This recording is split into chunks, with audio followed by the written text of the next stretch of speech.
So we are continuing in the month of September. We're continuing to explore this book, Emergent Strategy, which I introduced last Sunday. There are copies of the book in the library, our church library downstairs, and we'll be doing our first book discussion informally tomorrow night. I chose the book in part because Adrienne Brown, who wrote it, is a fan of science fiction, and that secretly is kind of my first church. It is for some of you too, I know.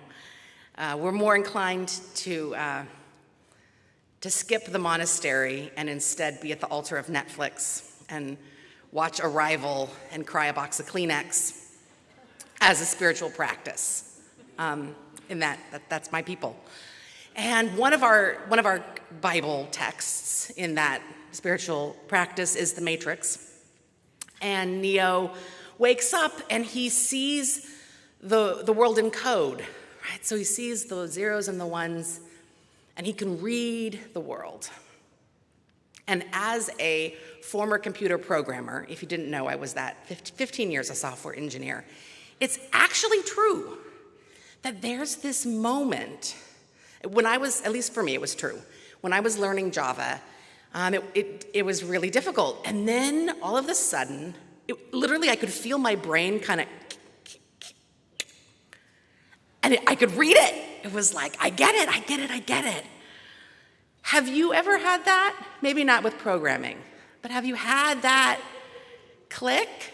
Or maybe like you were lost and everything felt unfamiliar, but then you got that one landmark. Aha, now I know where I am. I am waiting for the click for my life. Do you ever feel that? Like the little hamster. And I just think if I could just it doesn't have to be big, but just click it, then I could read my life and I could get it. It would all make sense and I wouldn't suffer. Well, Adrienne talks about seeing the world in life code, that sense of that click. She says, many of us are students of the systems of life, wondering if we could unlock some crucial understanding about our own humanity if we paid close enough attention to this place where we are from and to the bodies that we are in. The place we are from, the bodies we are in. When she paid attention, she noticed fractals, which are patterns. It's the idea that this small shape gets repeated all the way up. What Karen was reading, a structural echo, all the way from cauliflower to galaxy. And so one of her principles that she offers us for finding our way towards the click is that small is good, small is all. Small is good, small is all. She figured this out in a different way as she was trying to understand why in her social justice organizing they kept failing. Like they would get a campaign maybe, but no big culture shift. And she realized that for all of the work, we do it the same way. Like we work the same way in a church or in a social change organization as we do in the systems that we're trying to change. Right? Our pattern is really predictable. We overwork, we burn out, we're top-down hierarchy, we're money-driven, it's unsustainable, and we're bad at conflict. And that's a pattern. That's like a repeatable pattern that goes all the way up. I can tell you, in my family, it's totally true. And it's actually challenging to preach this sermon to you knowing that I'm really limited in my ability to inhabit it, right? I'm with you in looking at it and saying, I want that, and I'm not there yet. So Grace Lee Boggs says, transform yourself to transform the world. Because if there's good news in Fractals, it's that small is good, small is all. What we do in our families and our everyday life matters all the way up. But it's hard because it's not what we're used to looking at to measure the success of our lives. Adrienne offers this. It's an adaptation of another pledge, but this is how she measures success. She says, "Can I say, I am living a life I don't regret, a life that will resonate with my ancestors and with as many generations forward as I can imagine. I am attending to the crises of my time with my best self, and I am of communities doing our collective best to honor our ancestors and all humans to come." We don't often look both back at ancestors and forward when we're trying to measure our lives and our impact. How might we shift in that way? My challenge is to bring our scriptures of our faith into conversation with Adrian's work. And I chose this Gospel of Matthew setting because I thought it fit and it showed a bit of a shift and a click.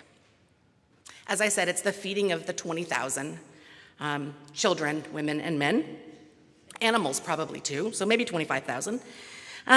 It's in all four of our Gospels. And as the story opens, the disciples are trying to game it, like they're trying to get ahead of it. They don't want to be blamed for having 20,000 people hungry in a deserted place. It would be a little anxiety-producing to be with 20,000 people in the middle of nowhere and notice the sun is starting to set. People are going to get hungry. Are they going to expect you to feed them? Like they're trying to get ahead of that by going to Jesus and saying, "Why don't you suggest that they disperse?" And Jesus says, "Well, you feed them." I don't know about the disciples right then. Like, I imagine that might be a point where they started to talk amongst themselves. Like, oh, this is what we signed up for this, huh? Okay. We've got 5 loaves and 2 fish. So literally, Jesus, give us a break, right? And then this miracle happens, this miracle that's in all the Gospels. So we think, yeah, it probably did happen. But we also think that maybe the way it worked could be that like the heavens opened and the bread multiplied. Could also be that Jesus blessed it and they started passing it out, and everyone who had brought a little food but not enough followed suit, and everybody shared what they had, and then there was enough for everyone, more than enough. Jesus invites us not to send people away into the institutions of money and profit, but to bless what we have, break it, and share it. And that requires an immense amount of trust, I think. Because what we're trained to do is to look for problems, right? To look at systems, know how they work, become experts at them, and predict the future so that we can manage risk and control for possible negative outcomes. Right? We're not trained to, just take what you've got, bless it, break it, it'll work out. It'll be okay. Nothing in our society tells us that would be a good idea. How do we know that living that way would actually work? Because the parable's not a metaphor. It's a literal thing. It literally means take what you have, bless it, break it, and share it. Well, when I was taking a class on the labyrinth at Merrillhurst, I started to notice something. It actually kind of felt like something happened to me. I started to notice that this labyrinth pattern, this spiral, was everywhere that I went. A labyrinth, it's like the shell, right? It's a spiral, it's one way in, one way out. You can't get lost. However long it takes to walk toward the center is always there. And I began to see these spirals literally everywhere, like in the river, in the current, in the seashell, in ferns, in the night sky, pictures of galaxies, on my fingers. And the more I saw them everywhere, it did feel like an echo. And it felt a bit like God's fingerprints. Because when I would walk the labyrinth as a prayer, I was connecting to God. And so it was like this little bit of God connection in the water and in the sky and in the fern and the forest. Everywhere around me, had this touch of God. It was like the world was infused with God. It was a life code that I began to see all around me. And it wasn't just outside, but I realized as I thought about it that it's inside us, every one of us, right? Our inner ear is a spiral. Our inner ear is a spiral. Our inner ear is the thing that helps us know where we are in space. It keeps us upright, pointed toward the horizon. So in a way, God's fingerprint, that spiral, helps us keep our balance and keeps us where we need to go.